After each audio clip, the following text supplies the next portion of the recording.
So what now for Republicans? Well, let's talk about this for the next few minutes with Julianne Thompson, who's founder of the conservative organisation Free America Project and a former chair of Women for Cruz. And also joining us is the Republican strategist Evan Siegfried. Thanks to both of you for being with us. Julianne, to you first of all. I mean, Ted Cruz was the latest chewed up and spat out by Trump. What now for you in terms of where you go now with your vote? Well, certainly last night was a big disappointment. I had no idea that the senator was going to be pulling out of the race last night. So it was a big disappointment, and I'm still quite upset about it today. But I'm looking ahead to the general election. I'm looking ahead to November, and I'm thinking about the fact that if Hillary Clinton wins in November, she'll be appointing 1 to 3 Supreme Court justices that could have the ability to affect our country for generations to come. And I don't want to give the Democrats the opportunity to be able to legislate from the bench. So you're saying rally round Trump. Evan, what about you? Will you rally behind Donald Trump? Absolutely not. Donald Trump is the antithesis to conservatism. He's basically gone out and pitched to the voters that if you invest in me in an inordinate amount of executive power, I will make all your problems go away. Historically, that's never worked for any people. In fact, conservatism itself actually believes in a smaller amount of authority vested in any official. And when you also talk to Donald Trump, he says he's a conservative. He says, I'm a conservative through and through. And now, but one thing he can't do is answer the question of what conservatism means to him. He has no ability to. All he has done is played off fears. On that point, what is so repellent that you as a Republican wouldn't come November support the Republican candidate? Oh, first of all, look at what he's done throughout the entire campaign. Misogyny, xenophobia, he's saying we're anti-Muslim, anti-immigrant. Those are things that Republicans aren't. In fact, we have believed strongly in helping people through economic methods. Democrats have said we have a war on women. We don't. But now Donald Trump, with all the comments he's made about women, he's basically making it a reality. Additionally, what he said about Ted Cruz's father yesterday, implying that he was involved in the John F. Kennedy assassination. Basically, if you have a president who's going out and spewing the latest thing from the National Enquirer or Weekly World News, you're unfit for office, and you should have your sanity checked. Julianne, you just heard what Evan said about those comments about women. I mean, how can you, as a party, rally round someone that the person you were supporting only till yesterday has called a pathological liar, utterly amoral, a narcissist at a level I don't think this country has ever seen, and you're now saying, I'm prepared to rally behind that person. Does that make sense? Well, I have a lot of respect for Evan, and I respect what he said. And I understand the frustration, and I certainly believe that the most difficult task that Donald Trump is going to have ahead of him is to unite a fractionalized Republican Party, because that is what is facing him right now. It's not going to be beating Hillary in November, because I believe America is ready for a change. They don't want another 4 years of an extension of a Barack Obama administration. But even though Donald Trump has said he doesn't need the Republican Party to win the primary, the fact of the matter is he needs the base of the Republican Party and Republican leadership to win in the general election. And his biggest hurdle is going to be uniting this party.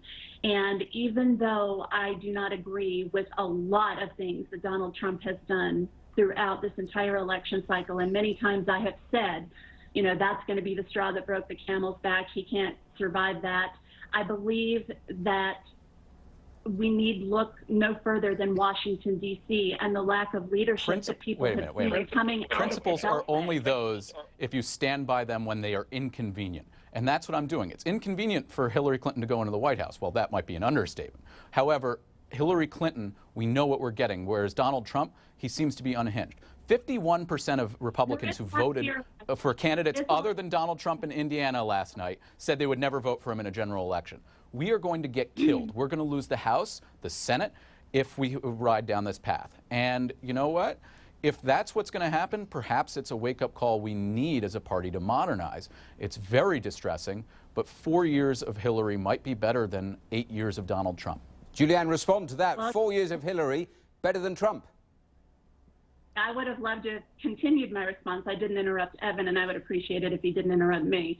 I definitely understand, as I said, the frustration, but there is no way that I can trust Hillary Clinton to nominate Supreme Court justices. And yes, I do believe that there is a fear of the unknown where Donald Trump is concerned. He hasn't given us much in the way of substance. We don't know what his policy stances are, and it's incumbent upon him to do that.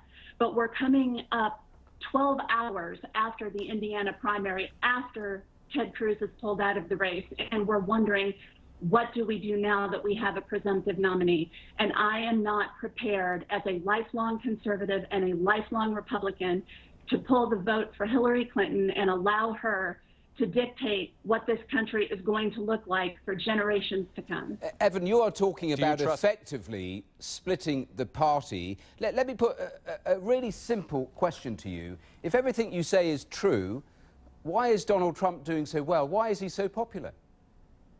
He's tapping into a very real fear and anxiety among the segment of the population. Same with Bernie Sanders. They're not really moving economically, and they're feeling that they've been left out, and D.C. has been ignoring their voices. And that, to a very big extent, is true.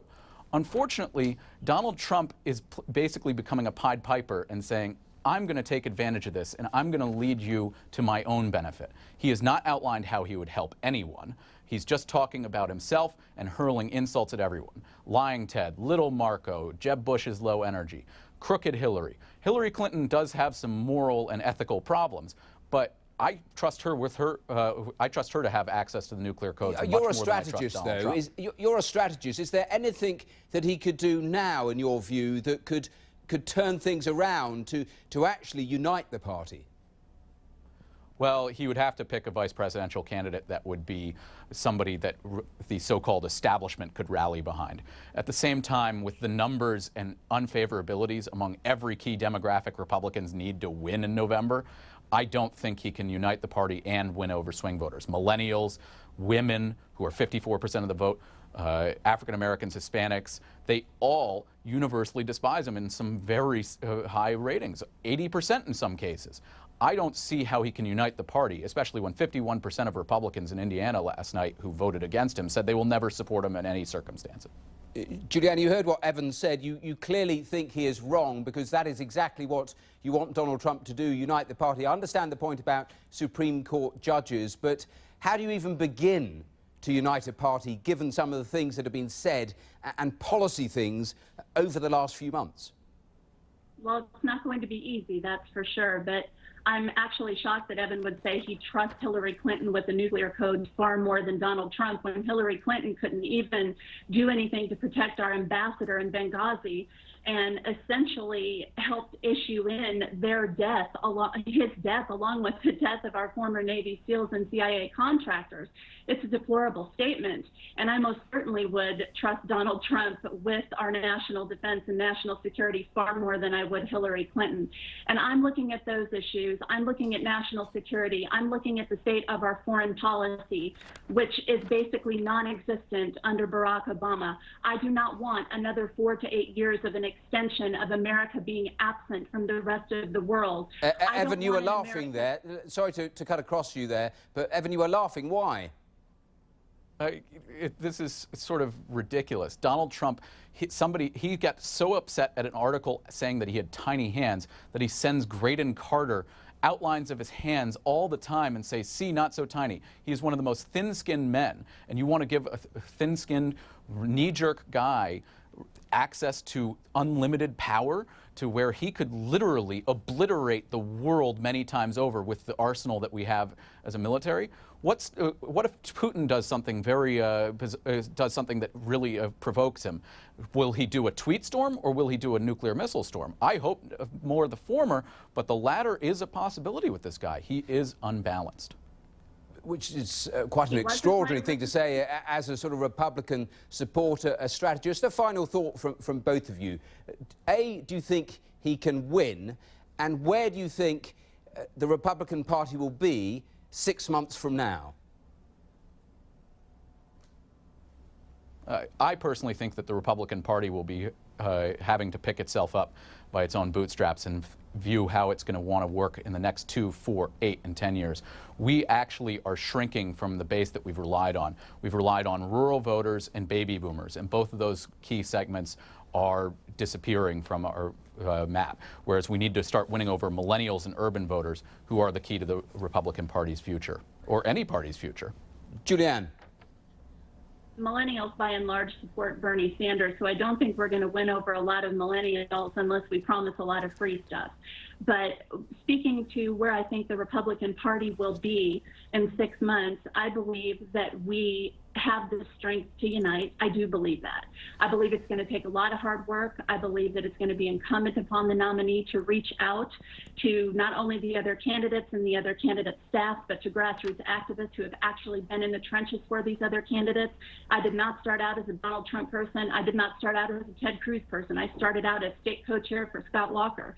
So I've been through this a couple of times, but I know one thing is for sure. In order for us to keep the left from basically ruining this country for generations to come, we have got to come together. We have got to build bridges and heal these wounds, and we've got to look forward to November and winning in the November election. Well, do you know what? I think this is an argument that's going to run and run over the next few months through the Republican Party. Julianne Thompson there in Atlanta, Evan Siegfried there in New York. I'm really grateful that you joined us to discuss all of that here on Today's Global. Thanks so much for your time.